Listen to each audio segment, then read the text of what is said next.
Bonjour tout le monde, bienvenue à notre petit rendez-vous du dimanche.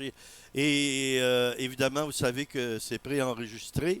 Donc aujourd'hui, là, on est le jeudi matin et c'est splendide à l'extérieur. Quel beau soleil. Je vous souhaite autant de soleil dans vos cœurs que de soleil qu'il y a à l'extérieur et surtout le soleil de justice. Ça m'a donné le goût de faire un ou deux petits chants qui nous donnent le goût du soleil. Ça nous fait penser peut-être aux pays du Sud, Martinique, Guadeloupe, ceux qui nous écoutent de là-bas, ou à d'autres endroits, le sud de la France. Donc, ça me manque. J'ai tellement hâte d'y retourner. Et j'ai des amis là-bas, en plus de collaborateurs qui sont devenus mes amis. C'est bon, hein? Ça fait du bien hein, d'avoir des gens qui nous aiment. Et moi aussi, je vous aime.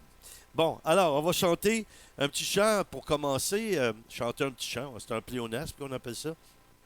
C'est comme monter en haut, en tout cas.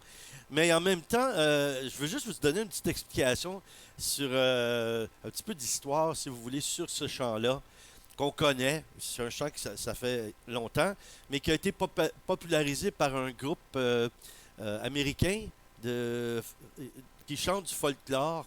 Et il s'appelle le Peter, Paul and Mary. Je ne sais pas si c'est faisait partie de ceux qui suivaient Jésus, là. Mais en tout cas, Peter, Paul and Mary qui ont fait ce chant-là, que vous connaissez peut-être. Il y en a qui on chantait ça autour du feu quand on était dans les scouts ou les guides, ou en tout cas, on chantait ça Kumbaya. Kumbaya, Seigneur. Kumbaya, oh Lord, Kumbaya. Et puis j'en ai fait un petit arrangement que je vais peut-être mettre sur un album éventuellement. Mais je me suis posé la question, Kumbaya, qu'est-ce que ça signifie? Et puis, en fait, c'est comme un pas en espagnol, mais c'est pas de l'espagnol. Les Espagnols ou les hispanophones ont transformé, c'est des mots anglais, qui ont été transformés à travers les siècles, peut-être un siècle et demi. Et puis, c'était nos frères qui étaient dans les champs de coton, c'est comme un genre de psaume moderne, qui criaient vers le Seigneur parce qu'ils étaient dans la douleur, la souffrance d'être esclaves. Et puis, il disait au Seigneur, viens Seigneur, viens, viens nous aider. Et en fait, c'est pas Kumbaya, c'est come by here, Lord. Viens, passe par ici, viens ici Seigneur, passe, viens dans notre vie, viens nous aider. Alors, come by here, ça s'est transformé en Kumbaya, et puis c'est resté comme ça. Et moi, il y a des occasions où j'ai chanté en Europe, là, dans la francophonie, et je faisais chanter justement passe, passe ici, Seigneur, passe ici. Et puis on faisait un ministère de guérison, et Dieu était très, je dirais, en action. Il était en action. Alors ce matin, en fait, vous êtes l'après-midi, c'est vrai, pardon. Cet après-midi, on va chanter ce chant-là, on va faire Kumbaya. Hein, et en fait, ce qu'on va chanter, c'est ce mot-là. Hein, au lieu de viens par ici, passe par ici, etc. Et je fais la version française, mais j'ai une version anglaise aussi. Et je vous invite à chanter avec moi, puis on peut faire un petit pas de danse parce que c'est avec un rythme reggae. Hein. J'en ai deux comme ça aujourd'hui. Hein. Donc, allons-y, puis louons le Seigneur et dansons pour lui. Dans sa présence.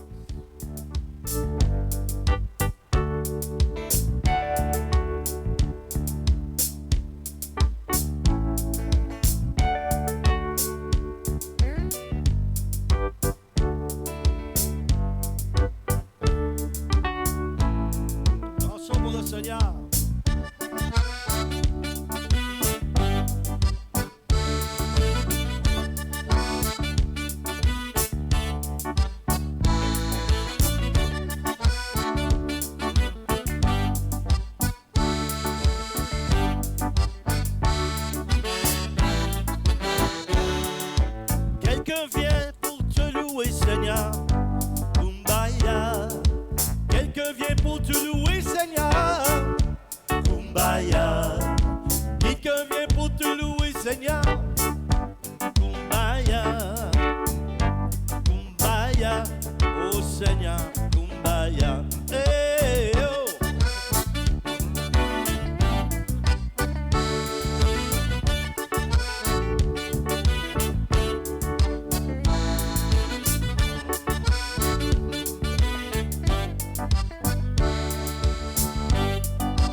lancer un cri de joie. On peut lancer un cri de joie. Kumbaya. Quelqu'un vient lancer un cri de joie. Kumbaya. Quelqu'un vient lancer un cri de joie. Kumbaya. Kumbaya. Seigneur. Kumbaya. Oh, oh, oh.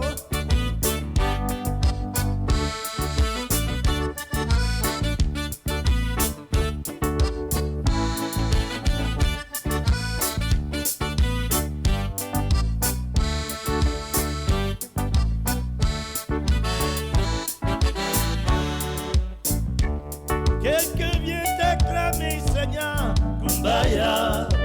Quelqu'un vient t'acclamer, Seigneur. Kumbaya. Quelqu'un vient pour t'acclamer, Seigneur. Kumbaya. Kumbaya, Seigneur. Kumbaya.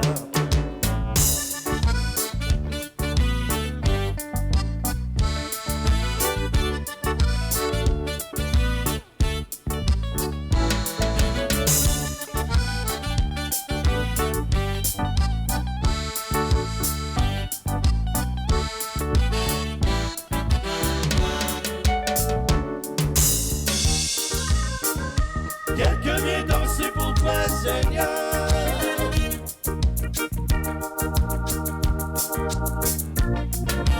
Quelqu'un vient danser pour toi, Seigneur. Kumbaya, Kumbaya, chantons. Kumbaya, Kumbaya, Seigneur. Kumbaya. Kumbaya, Seigneur, Kumbaya, Seigneur, Kumbaya. J'ai chanté pour toi, Seigneur.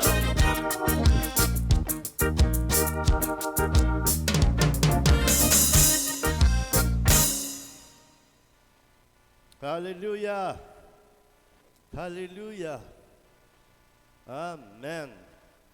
On va chanter un autre petit chant que j'ai découvert. En fait, j'ai découvert. Je le connaissais en anglais. Je ne me souviens pas de l'avoir entendu en français. Mais j'en ai fait une petite traduction et puis j'ai fait de mon mieux parce que c'était difficile à c'était très difficile à traduire parce que c'est comme des expressions aussi. Hein. Et ça aussi, c'est comme un cantique de négro spirituel qui nous parle d'Élie qui a été enlevé dans un char de feu. Et en anglais, ça s'appelle swing low, qui veut dire descends. En fait, swing, c'est comme un peu balance, hein, balancer. Descends, Seigneur, puis viens me prendre. Hein, c'est comme Élie qui est en train de chanter. Alors, on va chanter descends, doux char de feu. En anglais, c'est swing low, sweet chariot.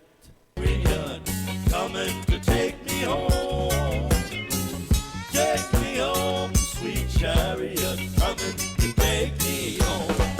Descends, tout char de feu, pour me ramener à la maison. Descends, tout char de feu, pour me ramener à la maison. Swing low, sweet chariot. Swing low, sweet chariot. Swing low, Descends, sweet tout char de chariot. feu. Swing low, Descends, sweet tout char de chariot. feu. Carry me. Swing low, sweet Descends, tout char de feu. Carry me. Swing Descends, tout char de feu.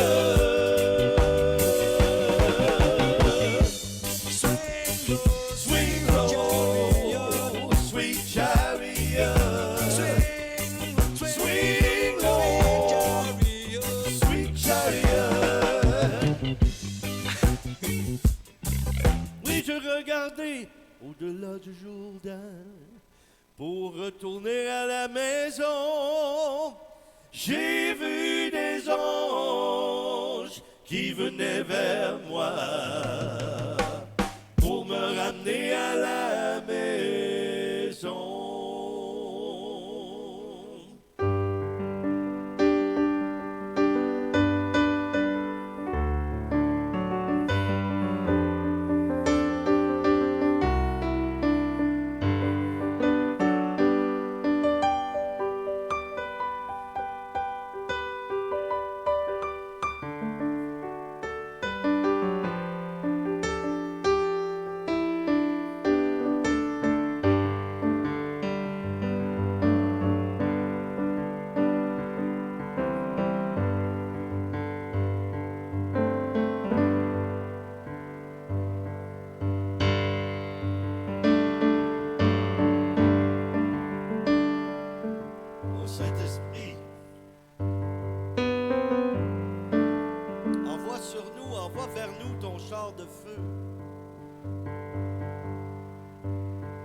char de feu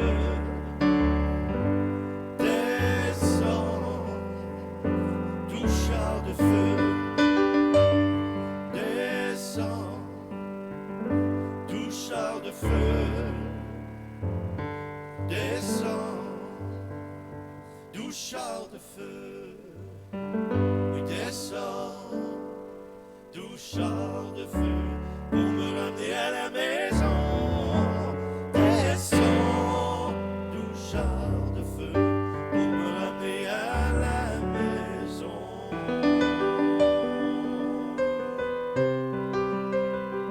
Pour me ramener à la maison.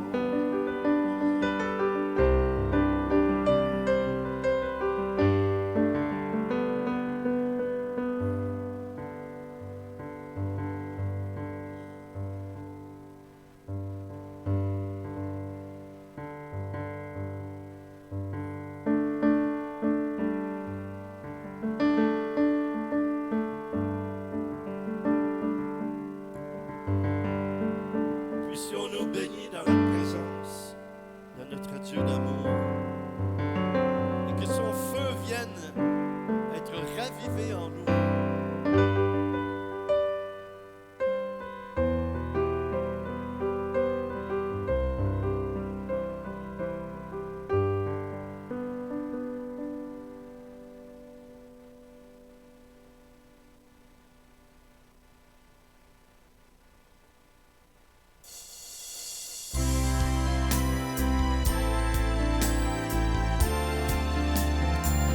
Levons nos mains vers lui, louons-le de tout notre cœur, rendons-lui grâce pour son amour infini et son amour envers nous.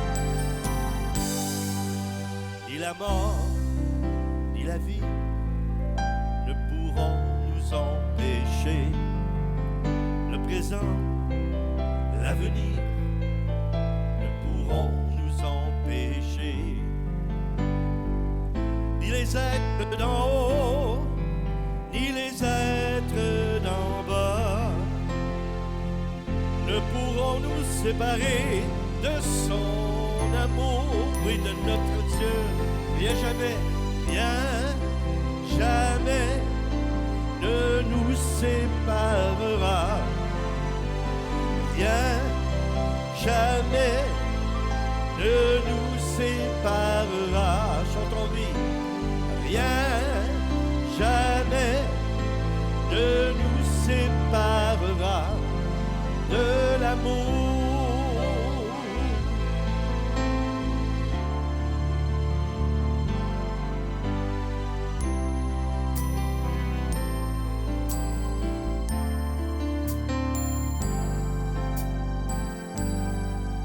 Ni la nuit, ni le jour ne pourront nous empêcher. La souffrance, la détresse ne pourront nous empêcher. Ni la force, la faiblesse, pauvreté ou richesse ne pourront nous séparer de notre Dieu. Louons-le, rien jamais, rien jamais ne nous séparera. Rien jamais ne nous séparera. Non, rien jamais, rien jamais ne nous séparera de l'amour. De l'amour.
Merci Saint-Esprit pour ta douce présence. Merci Saint-Esprit pour ta paix dont tu nous envahis. Que celui ou celle qui écoute, qui a le plus besoin de ressentir la paix de Dieu en ce moment, la paix seule que le Seigneur peut donner, reçois cette paix. Toute inquiétude, toute angoisse, toute anxiété, quitte au nom de Jésus-Christ.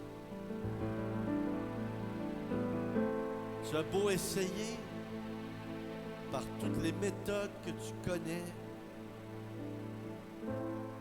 et ça ne fonctionne pas. La paix, elle est très limitée, mais la paix de Dieu, elle demeure.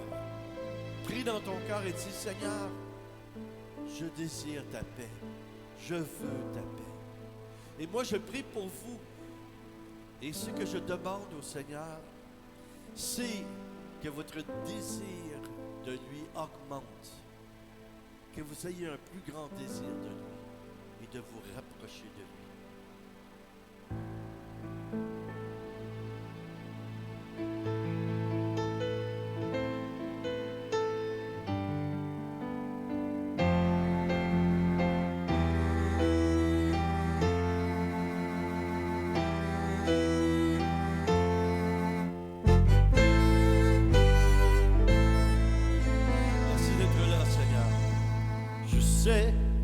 Tu es là, Père fidèle. Je sais que tu es là. Chante avec moi.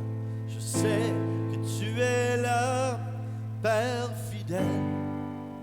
Je sais que tu es là. Mon âme te bénit. Mon âme te bénit. Mon âme te bénit. Mon âme te bénit. Car je sais tu es là. Mon âme te bénit.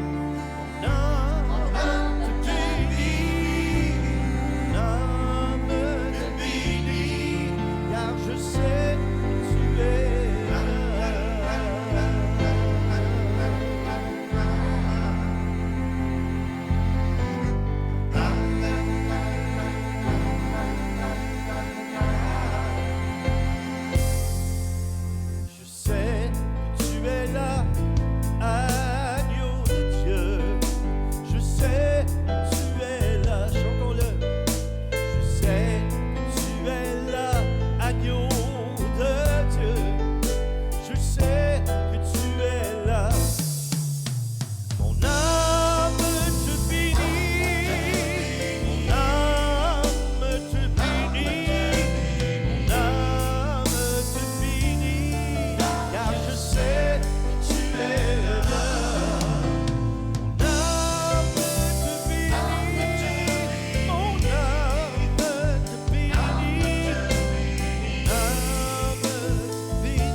On t'accueille, on te reçoit. Je sais que tu es là, Saint-Esprit. Je sais que tu es là. Je sais que tu es là, Saint-Esprit. Je sais que tu es là. Mon âme te glorifie, mon âme te glorifie, mon âme te glorifie, car je sais que tu es là.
mon esprit comme une vague, une grâce particulière pour la réception, d'être exaucé de quelque chose.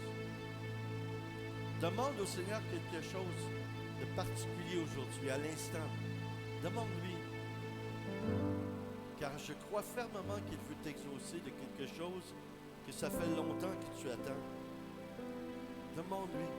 Est-ce qu'on peut pencher nos têtes, fermer nos yeux et faire cette demande-là dans le fond de notre cœur? Dieu entend notre voix. Dieu entend nos cris. Dieu entend nos demandes. Nous te prions, Seigneur.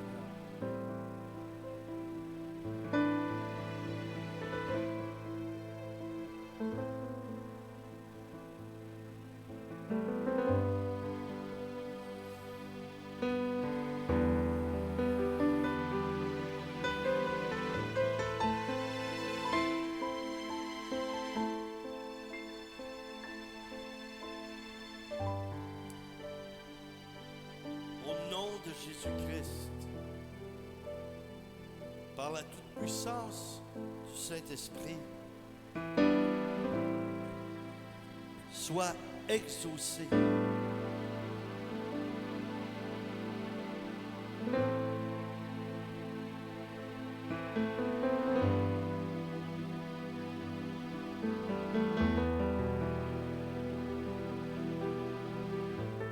Je vois des malades que le Seigneur est en train de guérir maintenant. Et certains d'entre vous, ce sont des maladies qui sont incurables. Mais Jésus est capable parce que c'est lui qui vous a façonné dans le ventre de votre mère. Il peut remettre tout à la normale. Demandez, vous recevrez.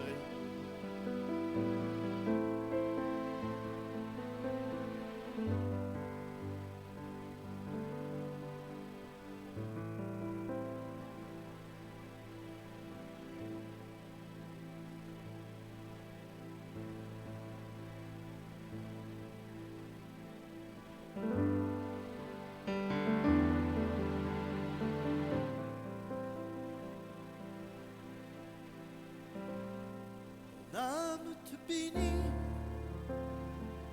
mon âme te bénit, mon âme te bénit. Seigneur, tu es là.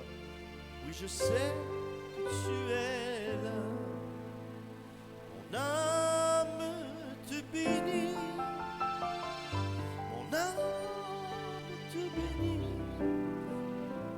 mon âme te bénit, car je sais que tu es là.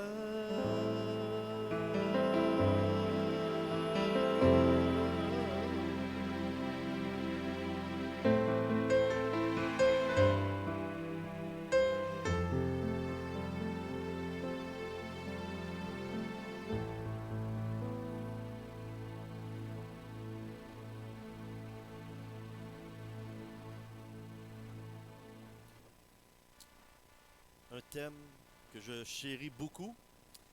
Je vais vous faire ce partage-là sur quelques semaines parce qu'on n'aura pas le temps de tout faire aujourd'hui. Et de toute façon, c'est bien, c'est comme une suite. Et je vais vous parler des 4 dimensions de l'amour de Dieu. Le Seigneur m'a dit ceci. Il m'a révélé ça à un moment donné. En fait, il m'a dit ça, et je n'ai pas compris ce que ça voulait dire. Peut-être que toi aussi, il y a quelque chose dans ce que je vais partager que tu n'avais pas saisi de la part de Dieu, que tu n'avais pas compris à ce sujet-là. Parce que c'est facile de dire, ah oui, je sais c'est quoi l'amour. Quand j'en manque, je sais ce que j'aurais besoin. Mais on parle de l'amour de Dieu ici, ça surpasse l'amour humain. C'est l'amour surnaturel, mais qui peut se manifester à travers l'amour humain quand on est en Dieu. Donc le Seigneur me dit ceci. Il m'a dit, je te ferai connaître, ce que la Bible dit ici dans Éphésiens 3, 17 à 19. Éphésiens 3, 17 à 19. L'apôtre Paul nous dit ceci, que le Christ habite dans vos cœurs par la foi et que vous soyez enracinés et fondés dans l'amour pour être capable de comprendre avec tous les saints, ça c'est tous les croyants, ok, tous ceux qui appartiennent au Seigneur, quelle est la largeur, la longueur, la profondeur et la hauteur, et de connaître l'amour du Christ qui surpasse toute connaissance, en sorte que vous soyez remplis jusqu'à toute plénitude de Dieu. On n'est jamais assez rempli de la présence de Dieu. On n'est jamais assez rempli d'amour. Et il faut demander. C'est pour ça que je veux parler de ça. Je trouve ça tellement important de... Wow, c'est ça le message, hein? Dieu qui est venu lui-même s'incarner, qui est venu sur terre, qui s'est livré, qui est mort pour nous, par amour. Tout ce que Jésus a fait, il l'a fait par amour. Le Père céleste, hein, j'allais dire Abba, Yahweh ou Yahvé, il est venu parmi nous en Jésus et ils ont envoyé le Saint-Esprit. C'est l'essence de l'amour qui habite en nous par le Saint-Esprit. Alors, quand on voit ici, je te ferai connaître, il y a le mot naître avec ça. Hein? Et quand vous avez les lettres C-O-N, ça veut dire avec, de la langue dans le latin.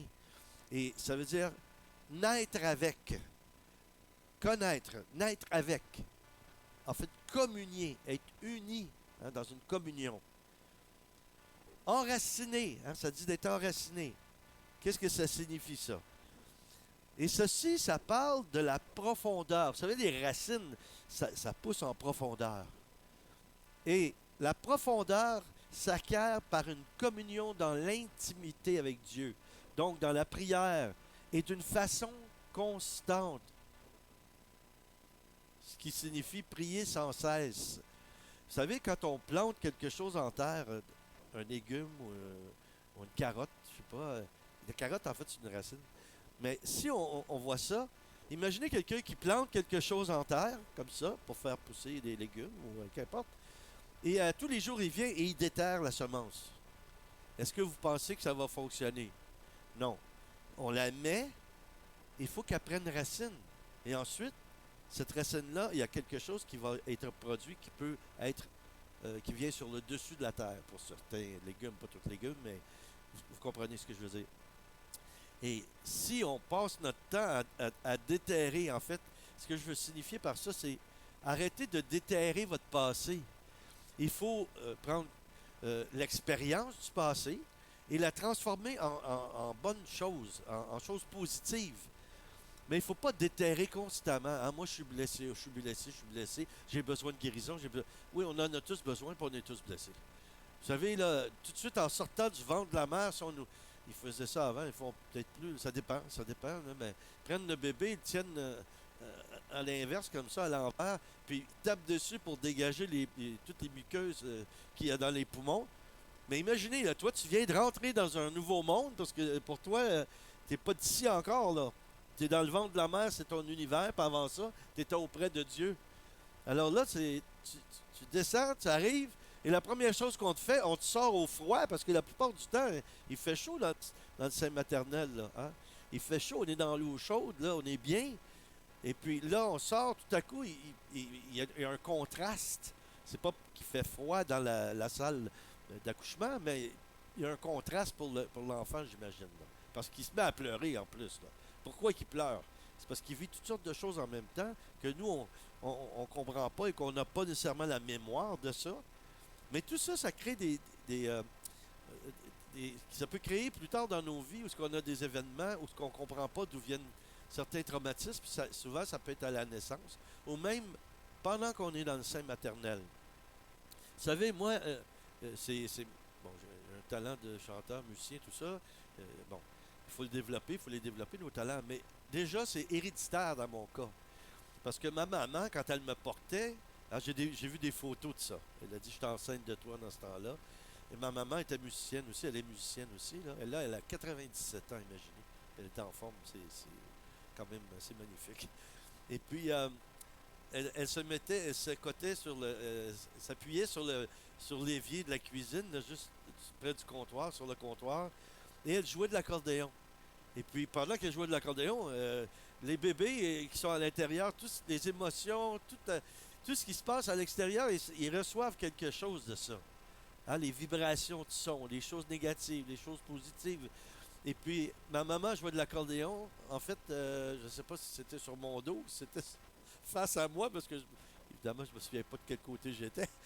Mais tout ça, ça l'a entré. Pareil, la même chose qu'une de mes filles, ma plus vieille, qui a 40 ans, là, elle venait dans les réunions charismatiques. Et elle a commencé à venir dans les réunions charismatiques quand elle était dans le ventre de Manon, dans le ventre de mon épouse. Et imaginez là, la prière en langue, la louange et tout ça. Elle recevait ça. Puis elle, aujourd'hui, elle est ministre de Dieu, elle sert le Seigneur, elle prêche l'Évangile, elle enseigne, et elle chante aussi, elle joue d'instruments. Mais oui, ça peut être héréditaire, mais en même temps, c'est une semence spirituelle qu'elle a reçue quand elle était dans le ventre de Manon. Je ne me souviens pas de vous avoir raconté cette anecdote-là à propos de ça. Quand Manon, il y a eu juste avant l'accouchement de Manon, les os ont brisé, mais la circonstance était assez particulière. Il y avait un frère qui faisait des tournées dans les églises et partout dans des salles, et il présentait, je pense, l'évangile de Jean ou quelque chose comme ça. C'était un film. À l'époque, on n'avait pas de vidéo encore ou quoi que ce soit. C'était des films avec des bobines, imaginez, là. Du vrai film, là, la pellicule. Et il faisait des tournées et puis il nous témoignait un petit peu d'anecdotes qui s'étaient produites lors de la présentation du film. Bon, il y avait des conversions, il y avait plusieurs choses comme ça. Et il a dit qu'il était pour ajouter le témoignage de ce qui est arrivé avec Manon et moi. Alors nous, on est jeunes mariés, Manon, elle est enceinte, et elle est à la veille d'accoucher dans quelques jours, une semaine au plus. On est en train de visionner le film, on est assis un à côté de l'autre, on écoute le film, on est devant. Et dans le film, imaginez ça, là, le timing de Dieu, c'est assez impressionnant. Dans le film, c'est Marie qui visite Élisabeth, la mère de Jean le Baptiste. Alors, au moment, écoutez ça, c'est fort, là, au moment où Marie dit, pas Marie, pardon, Élisabeth dit à Marie, j'ai senti l'enfant tressaillir à l'intérieur de moi. Hein, parce que la présence de Jésus, la présence de Dieu, hein, qui est qui est en Marie, elle a dit ça. Et pendant le dialogue du film, au moment où Élisabeth a dit j'ai senti l'enfant tressaillir, les os de Manon ont crevé et il y a plein d'eau qui étaient sur le sol. Les gens criaient, se demandaient d'où venait cette eau-là. Alors là, ils ont dû arrêter la projection pour quelques minutes, le temps que on puisse aller conduire Manon à l'hôpital et puis tout ça, puis on a tout ramassé, là. Bon, la serpillière, comme on dit en France, là. Ils ont sorti la mop, comme on dit au Québec. Et puis on a tout ramassé ça, et moi je suis parti à l'hôpital avec Manon. Mais imaginez ça, là. On a beau parler de hasard, là, mais écoute, pour moi, là, il y a une différence. C'est pour les croyants aussi que je dis ça, là. Le hasard existe. Vous allez dire, oh non, non, non, non. Je vais vous dire pourquoi, comment. Quand tu vis pour Dieu, tu es en Dieu, tu vis avec le Saint-Esprit, on appelle ça la providence. C'est l'action de Dieu. Ta main est dans la main de Dieu et tu suis le Saint-Esprit. Mais le hasard, c'est quand tu es sans Dieu et tu vis dans le monde. C'est un peu comme je dirais, jouer au dé. Tu sais pas d'avance ce qui va sortir, mais tu joues. Des fois c'est bon, des fois c'est pas bon. Mais Dieu permet tout ça pour que tu ailles aux limites de ce qui est naturel et que tu te tournes vers lui. Donc, il laisse les gens à eux-mêmes et pour qu'ils puissent réaliser leur état de pécheur. Et Dieu, parce qu'il est bon, il ne tient pas les gens dans le malheur constamment. C'est pour ça qu'il y en a que c'est difficile pour eux de se convertir parce que humainement, ils ont tout. Ils ont de l'argent, ils sont bien, ils sont pas malades. Alors, c'est plus difficile à ce qu'ils viennent à Dieu. Mais Dieu trouve toujours un moyen parce qu'il nous aime de nous faire prendre conscience de nos limites. Ça fait partie de l'amour de Dieu. Et ça fait partie aussi de la profondeur dont je parlais. Dieu n'a pas fini de parler à la dernière page de l'Apocalypse de la parole de Dieu. Ça continue. Il continue à nous parler encore aujourd'hui par son esprit. Dans Hébreux 3.1, Hébreux 3.1 déclare, c'est pourquoi mes frères, vous qui appartenez à Dieu et qui l'a appelé à avoir part au bien céleste, Fixez vos pensées sur Jésus, le messager et le grand prêtre de la foi que nous reconnaissons comme vrai. Les pensées. On doit avoir des pensées en profondeur dans la foi. Et c'est ça qui fait en sorte que l'amour se développe. D'avoir des bonnes pensées, des pensées de foi, des pensées qui nous édifient et qui édifient les autres par notre témoignage d'amour. Romains 12.2 nous dit, Romains 12.2, ne vous laissez pas modeler par le monde actuel, mais laissez-vous transformer par le renouvellement de vos pensées, de votre pensée, pour pouvoir discerner la volonté de Dieu, ce qui est bon, ce qui lui plaît, ce qui est parfait. J'ai parlé de ça déjà dans un message. Je vais juste ouvrir une petite parenthèse sur ça. Dieu, par Jésus, nous a demandé, il nous a dit ceci, là. Jésus a dit, soyez parfaits comme le Père céleste est parfait. Et là, la première chose qui sort de la bouche d'un être humain, c'est, il n'y a pas personne de parfait. Ça dépend. Nous pouvons marcher dans la perfection. Nous ne sommes pas parfaits en toutes choses, mais il y a des zones dans notre vie chrétienne où nous pouvons être parfaits. Sinon, Dieu ne nous l'aurait pas dit. Jésus n'aurait pas dit « Soyez parfaits comme mon Père céleste est parfait ». Parce que Jésus sait, au moment où il dit ça, qu'il va envoyer son Esprit, et l'Esprit du Père, qui est le Saint-Esprit, et l'Esprit de Jésus, qui est, en fait, l'Esprit Saint, une personne à part entière qui est Dieu, qui a la même autorité, qui est égale au Père, qui est égale à Jésus, mais c'est encore eux, dans une nouvelle personne, je pourrais dire, avec des caractéristiques différentes, adaptées à ce que nous puissions imiter Dieu dans son amour, par sa puissance, par sa grâce, par son esprit. Donc c'est pourquoi il faut vivre dans l'esprit. Et tout ça va faire en sorte que si on marche et on vit avec le Saint-Esprit, nous allons découvrir la profondeur de l'amour de Dieu, évidemment. Quand nous sommes attachés au Seigneur, véritablement, nous progressons en maturité, ce qui nous protège de l'égarement. Nous développons à bien reconnaître sa voix. Donc, si on reconnaît la voix de Dieu, il va nous guider et nous conduire dans les profondeurs de son amour. Et la profondeur de l'amour de Dieu, ça dépasse toute forme de manifestation de l'amour humain. C'est surnaturel. Ça nous pousse à faire des choses qu'humainement impensables, mais que Dieu, par son esprit, sa puissance, sa grâce, va nous aider à vivre et à faire. Hein, non seulement vous ferez les œuvres que je fais, a dit Jésus, mais vous en ferez des plus grandes. Mais c'est lui, en nous, par son esprit, qui le fait. C'est pas nous, mais en fait, c'est nous en même temps. Parce que nous sommes des collaborateurs, des coopérateurs dans le champ de Dieu. Jean 10, 27 nous dit, « Mes brebis écoutent ma voix. Je les connais et elles me suivent. » Écouter, c'est pas la même chose qu'entendre. Ceux qui sont en vie... Excusez. Pardon. Ceux qui sont en couple, là, c'est pas juste pour les couples, mais ceux qui sont en couple, là, quand on parle entre nous, hein, époux, épouse, un des deux, celui qui s'exprime, va dire à l'autre, est-ce que tu as entendu ce que je viens de te dire? Puis l'autre peut répondre oui. Mais est-ce que tu as écouté ce que je viens de te dire? Ça, c'est différent. Entendre, c'est qu'on reçoit le son. Hein? On reçoit le son, on entend ce qui est dit, mais écouter, c'est qu'on va faire quelque chose à partir de ce qui a été entendu.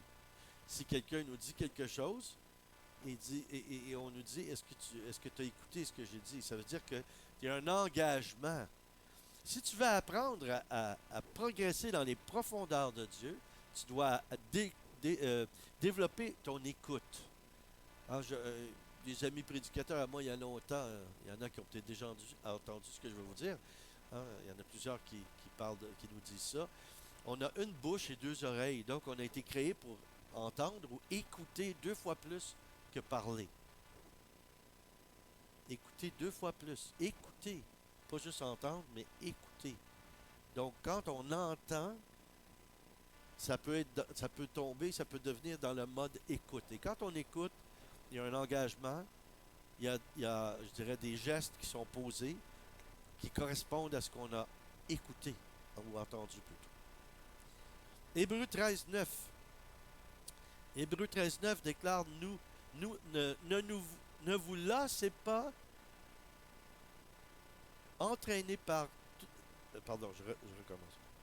Ne vous laissez pas entraîner par toutes sortes de doctrines qui sont étrangères à notre foi. Ce qui est bien, en effet, c'est que notre cœur soit affermi par la grâce divine et non par des règles relatives à des aliments. Ces règles n'ont jamais profité à ceux qui les suivent. Moi, j'ai rien contre les gens qui sont végétaliens, sont végétariens, tout ça. J'ai rien contre ça. Par contre, c'est une constatation, c'est mon opinion, hein, c'est mon opinion. La plupart du temps, quelqu'un me dit qu'il est végétalien ou quelque chose, il y a comme une couleur de légumes. Je vise pas personne, là. Mais on dirait qu'il y a un petit teint vert, là. Je sais pas c'est pourquoi. C'est pourquoi. Moi, je mange quand même très bien. Je mange très bien. J'ai un équilibre. Je prends de la nourriture. Je suis bien balancé dans ce que je mange. Je mange pas de mauvaises choses. Mais un jour, quelqu'un m'a dit qu'il était nouveau à l'église, qu'il venait d'être sauvé ou converti, ça faisait pas longtemps. Et cette personne-là, c'était une ancienne grande prêtresse dans les Rosicruciens, chez les Rose-Croix. Donc, la spiritualité, elle avait des expériences spirituelles, mais j'ai commencé à lui parler du Saint-Esprit, et puis là, elle a été baptisée dans l'Esprit. Mais juste à travers ça, je l'enseignais, elle me posait beaucoup de questions, et c'est bien. Elle voulait apprendre, et puis c'était bien, parce qu'elle était bien fondée dans la foi. Elle n'est plus parmi nous maintenant, mais elle a fait un beau cheminement, un grand cheminement. Elle amenait des âmes à Dieu, c'était fantastique, très équilibrée, intelligente aussi. Mais elle m'avait dit à un moment donné, elle a dit, est-ce que tu savais ça que Jésus était végétarien? Moi, je m'éclate de rire. Je dis, ah, bon, ben, est-ce que tu as lu dans la Bible ça? Elle a dit, non, mais apparemment. J'ai dit, ça va rester seulement apparemment, parce que Jésus était juif, et Jésus mangeait du poisson, et Jésus mangeait à la Pâque, et pas seulement à la Pâque, il mangeait de l'agneau. Donc, il ne pouvait pas être végétarien. C'est assez clair. C'est écrit clairement qu'il mangeait de l'agneau. Bon, en tout cas, évidemment qu'il devait manger des... Bon, moi je suis allé en Israël déjà. Il y a des belles dattes fraîches, des figues, et bon, il y a des beaux fruits là-bas et tout ça. Bon, il devait avoir une alimentation très saine et très équilibrée. Je vois pas le Fils de Dieu qui commence à manger des Big Mac là, chez McDo. Là. Il n'y en avait pas dans ce temps-là, mais il y avait peut-être un équivalent. On ne sait pas. Jérusalem barbecue, quelque chose comme ça. En tout cas, je me souviens par exemple que ce qui a déjà existé, un prédicateur avait dit ça. Quand les amis de Daniel étaient dans la fournaise, ils avaient appelé ça Babylon barbecue. C'est peut-être ça l'affaire. C'est peut-être là que j'ai pris ça. Bon, donc, on a parlé aujourd'hui, c'est pas long, c'est pas beaucoup, mais on parle de la profondeur. Et la profondeur dans l'amour de Dieu. Et puis, c'est ça qui est important, hein? Ça dit d'être enraciné en Christ pour avoir la profondeur. Et ça me rappelle le psaume aussi qui dit il est comme un arbre planté près d'un cours d'eau, ses racines vont vers le courant, ses racines vont vers l'eau et s'alimentent dans une source, dans la source pure. Et ça fait partie de la profondeur. Et ça dit qu'il reste toujours vert, il porte toujours du fruit. Vous savez, un chrétien, c'est pas fait pour porter du fruit seulement dans certaines saisons. Un chrétien, c'est fait pour porter du fruit dans l'amour de Dieu dans toutes les saisons. Mais il y a des saisons où il porte plus de fruits et d'autres moins. Mais c'est quelque chose qui doit être constant. C'est pour ça, au début, j'ai parlé de la prière, qu'il faut avoir une communion avec Dieu. Je le répète constamment, ça, c'est sûr.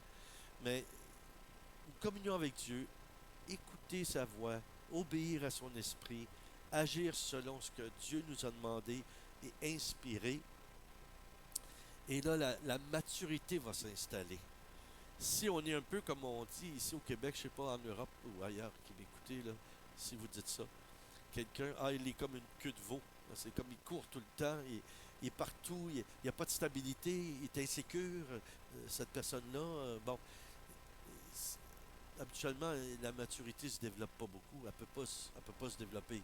C'est comme je vous ai dit, on plante une semence en terre, on recouvre, on arrose, le soleil vient, et puis là, ça reste là, et puis ça pousse. Ça porte son fruit. Mais la maturité, ça vient aussi avec le temps. Ça vient aussi avec la persévérance.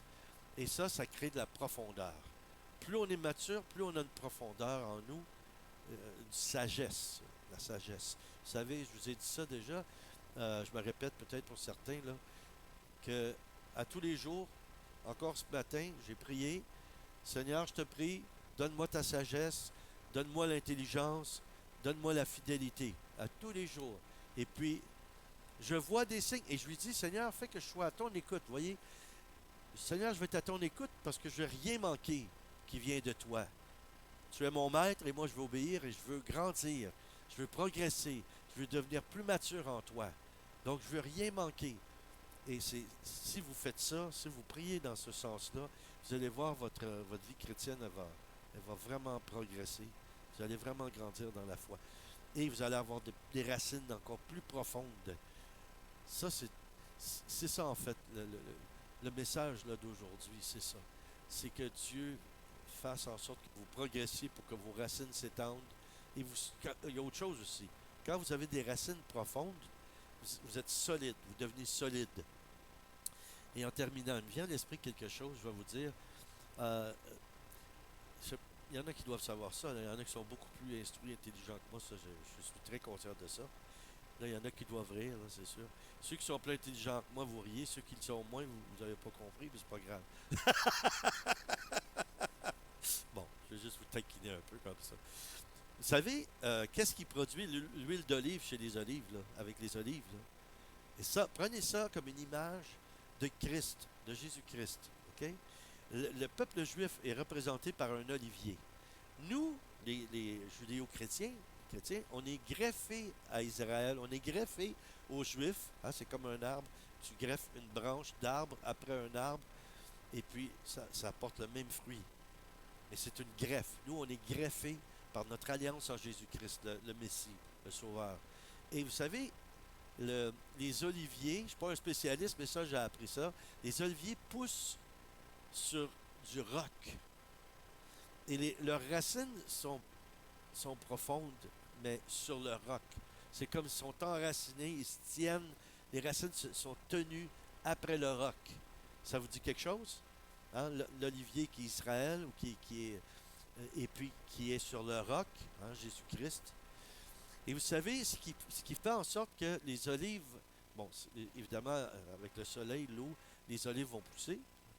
Il va y avoir des feuilles, après il va y avoir des fruits, les olives en fait.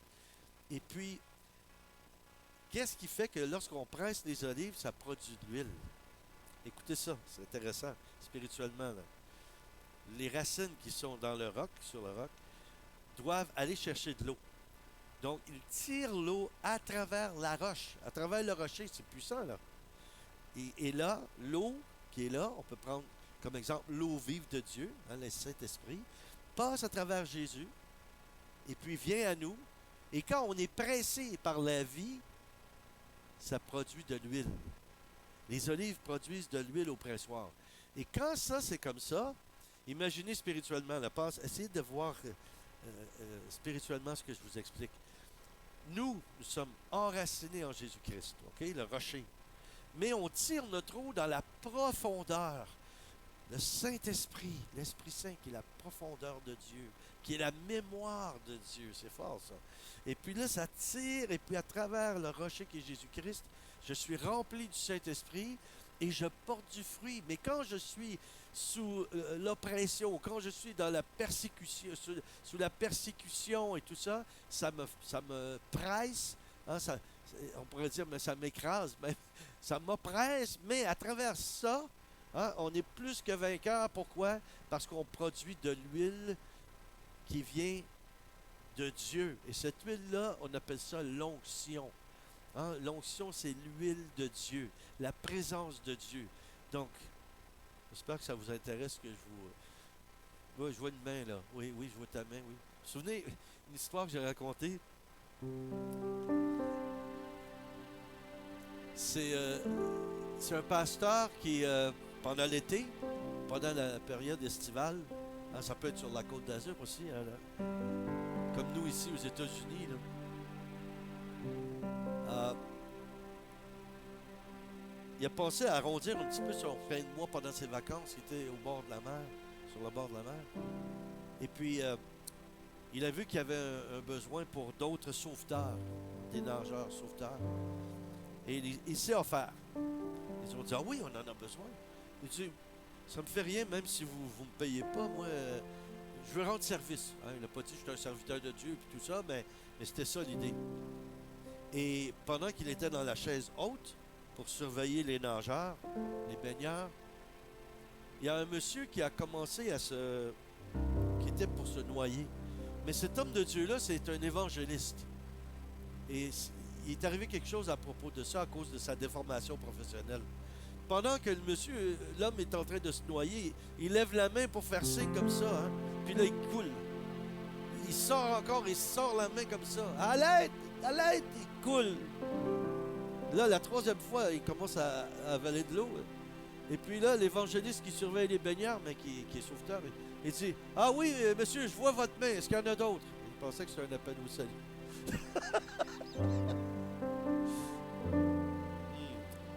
Déformation professionnelle.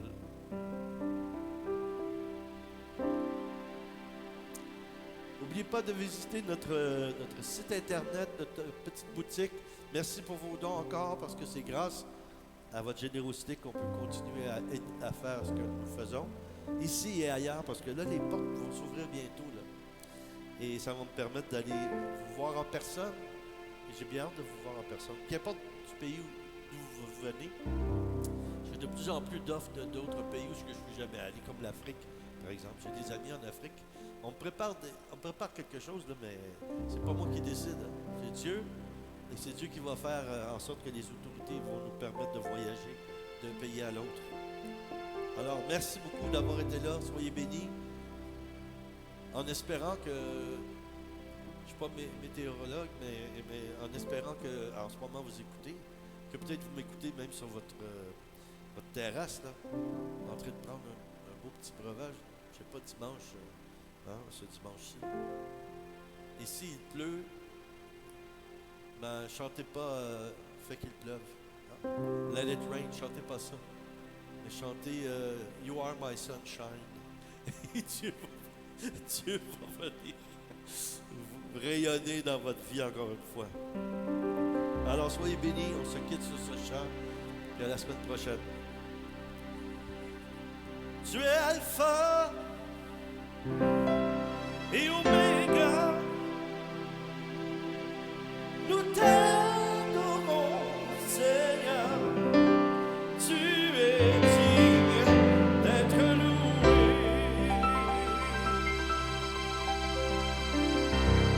You are Alpha and Omega. We worship you, Lord. You are worthy to be praised. Nous t'offrons